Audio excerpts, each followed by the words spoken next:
네, 여러분 안녕하세요. 네, 오늘은 유주택자들한테 드리는 조언으로 영상을 좀 찍을까 하는데요. 최근에 좀 법도 많이 개정이 되고, 그 다음에 제도도 막 계속 바뀌고 있어서 많이 혼란스럽고 어려우실 것 같은데, 오늘 영상을 보시면은 이 영상을 힌트 삼아서 여러분들의 자산관리 계획을 잘 잡으시면 좋을 것 같습니다. 지난번 영상에서는 그 무주택자들을 위한 영상을 제가 했다고 하면은, 이번엔 유주택자를 위한 영상을 할 건데요. 자, 우선 좀 울리네요. 이제 우선 그 유주택자 같은 경우에는 이제 취득세가 이제 아셔야 될 게 조정지역 같은 경우에 2주택부터는 8%, 그 다음에 3주택부터는 12%가 부과가 되기 때문에 주택수로 늘려서 내 자산 포트폴리오를 하기가 이제 전보다는 많이 쉽지는 않게 됐어요. 그렇기 때문에 지금은 이제 똘똘한 한 채, 그래서 똘똘한 한 채로 이제 갈아타는 전략으로 가지시는 게 더 맞을 것 같다. 그러니까 예를 들어서 예전에는 뭐 3억짜리 세 채, 10억으로 3억짜리 세 채였다면 지금은 그냥 10억짜리 혹은 9억짜리 아파트 한 채로 갈아타는 전략으로 가는 게 세금적인 측면에서는 훨씬 유리하다. 이렇게 보여지고요. 현재 그 다주택자들 같은 경우는 이미 많이 갖고 계신 분들은 이거를 내년 6월 1일부터는 또 종부세라든가 이런 게 더 올라가기 때문에 그 전에 내가 좀 현금 여력이 없고 좀 자금적으로 좀 힘들다고 하면은 그 전에 좀 파시는 것도 바람직해 보이기도 합니다. 자, 그래서 우선 그 다주택자들도 이제 경우의 수가 굉장히 많으실 건데 이제 여러 채 말고 현재 이제 1주택만 있으신 분들은 이제 선택을 하셔야 돼요. 1주택만 있으신 분들은 어떤 선택을 하셔야 되냐면 여기서 내가 더 상급지에 더 나은 아파트로 이사를 갈 거냐. 네, 이런 선택을 하시던지 아니면 내가 현재 1주택이기 때문에 더 이상 이 부동산으로 포트폴리오를 하기에는 이제 더 1주택을 갈아타서 더 상급지로 가지 않고 내가 그냥 여기 살면서 부동산, 임대소득이라든가 이런 거를 좀 더 늘려보겠다. 이렇게 이제 두 가지 선택을 하실 수 있다고 보여져요. 저는 크게. 자, 그래서 내가 만약에 지금 1주택을 갖고 있지만 더 좋은 동네, 더 좋은 아파트를 사고 싶다 그러면 여기서 더 뭔가를 사시면 안 돼요. 왜냐하면 이거를 사고 또 다른 걸 사게 되면 취득세가 바로 8%, 12%가 적용이 되기 때문에 조정적인 내 얘기입니다. 그렇기 때문에 내가 갈아타려고 하는 집을 바로 살 준비를 하셔야지 다른 걸 뭘 사서 갈아타고, 그러니까 징검다리 전략을 써서 내가 뭐 갈아타서 가겠다. 그러니까 여기 갔다가 가겠다. 이런 전략은 좀 안 맞는 게, 왜냐면 또 내년부터는 이제 비과세 요건이 이제 현행 2년 거주시, 조정전에 2년 거주시 비과세가 되는데, 그게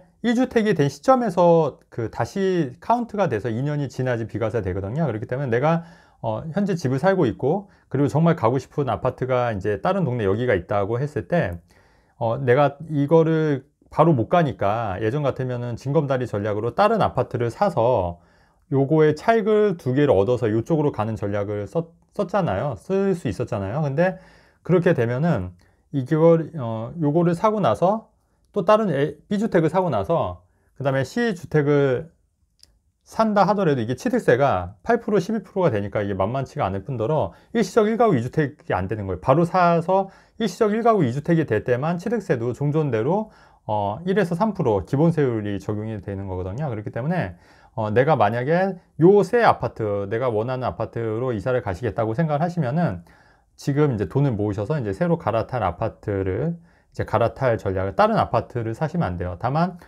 이제 상가나 지식산업센터나 이런 주택이 아닌 경우에는 상관이 없겠죠. 그렇게 해서 이제 자산을 늘리시는 방법도 있다. 이렇게 말씀드리고요. 자, 근데 만약에 내가 현재 그 조정지역의 아파트를 살고 있고 더 이상 나는 이제 더 이상 이사를 안 가겠다. 내가 상급지로 갈 필요도 없고 나는 그냥 여기서 계속 살 거다. 평생 살 거다. 근데 여유 자금이 있다. 이런 분들은 어떻게 하시면 되냐면은 이제 현재 조정지역이 있다고 하면은 비조정지역에 있는 아파트는 한 채까지는 제가 뭐라 했죠? 취득세는 일반적으로 그 중과가 안 된다고 말씀드렸잖아요. 그래서 조정지역에 있다고 하면은 한 채, 비조정지역에 있는 아파트 한 채는 더 사실 수 있고 그 다음에 이제 좀 더 여력이 되면 상가나 오피스텔을 사실 수가 있는데 이제 여기서 주의할 게 뭐가 있냐면 오피스텔도 이제 주택수에 포함이 되지 않습니까? 그렇기 때문에 내가 만약에 현재 집이 있고 비조정지역에 있는 아파트를 살 건데 그런데 오피스텔을 먼저 사고 비조정지역에 있는 아파트를 사게 되면 이 비조정지역에 있는 아파트가 오피스텔도 주택으로 짓기 때문에 3주택으로 적용이 돼서 이게 8%가 적용이 되는 거예요. 이해되시나요? 비조정지역에 있는 아파트라 할지라도. 그렇기 때문에 여러분 그 주의하셔야 할 게 뭐냐면 이 오피스텔을 먼저 사는 게 아니라 내가 조정적인 아파트라고 하면은 반드시 비조정적인 있는 아파트를 사고, 그리고 나서 오피스텔을 사면, 오피스텔은 어차피 일반세율 4.6%가 적용이 되기 때문에 그리고 나서 오피스텔 사면은 문제가 없다, 취득세 관련해서. 그래서 순서를 어떻게 하면 된다? 비조정지역에 있는 아파트 한 채, 그 다음에 오피스텔을 이제 한 채, 두 채, 세 채 이렇게 늘리는 전략으로 가셔도 무방하시다. 물론 이제 상가나 지식산업센터는 이제 주택이 아니기 때문에 상관이 없습니다. 그래서 상가나 지식산업센터를 먼저 사고 비조정적인 아파트를 산다 해도 상관이 없는 거예요. 그래서 이렇게 두 가지 전략으로 가실 수가 있는 거예요. 자, 다시 정리해서 말씀드리면, 첫 번째, 내가 이제 갈아타고자 하는 아파트, 상급지의 아파트를 기다렸다가 일시적 1가구 2주택으로 인해서 갈아타시는 전략. 여기서 중요한 게 일시적 1가구 2주택으로 갈아타실 때는 비조정 지역 같은 경우에는 3년 이내 처분해야 되는데, 조정 지역에서 조정 지역으로 갈 때는 1년 이내 처분을 하셔야 되잖아요. 그러니까 이것도 반드시 숙지를 하셔야 되고, 또 그렇게 해야지만 취득세도 일반 세율이 적용된다. 그래서 일시적 1가구 2주택을 이용해서 상급지로 이동하시는 전략, 이런 전략이 하실 수 있고, 나는 더 이상 아파트 더 좋은데 필요 없고 내가 그냥 여기서 평생 살 거다, 그렇게 한다고 하면은 여기서 주택수를 좀 더 늘리는 전략으로 갖는 거예요.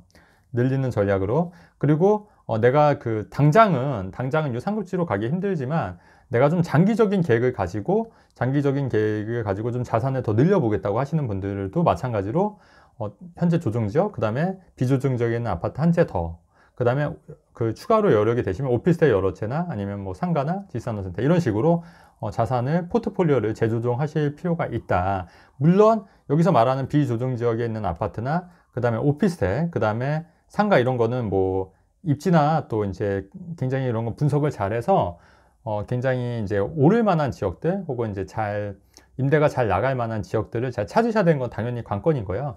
자, 그래서 여기서 이렇게 전략을 갖는다. 그래서 내가 지금 가고자 싶은 아파트가 너무 괴리감이 크면은 당장은 못 가니까 조금 장기적인 시간을 가지고 길게 보고 이렇게 비조정적 아파트, 오피스텔이나 상가 이런 식으로 자산을 늘리는 전략도 유효하다. 네, 이렇게 말씀을 드리고 싶습니다. 자, 그리고 제가 또 하나 팁을 드리면, 여러분 이제 좀 자녀분들이 20세 이상의 자녀분들이 많이 있으실 거예요. 근데 자녀 같은 경우에는 세대 분리를 하게 되면 세대 분리가 다른 세대가 되는 거예요. 이 세대 분리라는 의미는 같이 안 사는 거죠. 같이 안 사는 거고. 근데 지금 이게 30세가 넘어야 하거나 결혼을 하면 이제 세대 분리가 인정이 되는데, 그 30세가 안 되거나 결혼을 안 한다고 하더라도 세대 분리를 할 수 있는 방법이 있어요. 어떤 경우냐면은 월 소득이 현재 70만 원 이상이면 세대 분리가 가능하거든요. 그래서 여러분들 만약에 내가 좀 취득세에 관계없이 좀 자산을 조금 더 주택수로 늘리고 싶다 이러실 수도 있잖아요. 그렇게 하면은, 근데 현재 이제 이게 꽉 차 있어서 더 이상 주택수로 늘리기 힘들다 이러면 차라리 자녀 명의로 이제 세대 분리, 여기서 세대 분리는 실제로 따로 살아야 되는 겁니다. 세대 분리하고 그 다음에 이제 자녀한테 아르바이트를 시키는 거예요. 월 70만 원 이상 벌 수 있는 아르바이트, 이 소득 증명이 될 수 있는, 그렇게 하면은 세대 분리가 가능하고 자녀 명의로 아파트를 사면 됩니다. 근데 여기서 주의할 건 또 있어요. 뭐냐면 자녀 명의로 아파트를 사면 또 뭐가 문제일까요, 여러분? 네, 자녀 명의로 아파트를 사면 증여세가 문제가 될 수가 있어요. 그래서 현행 증여세는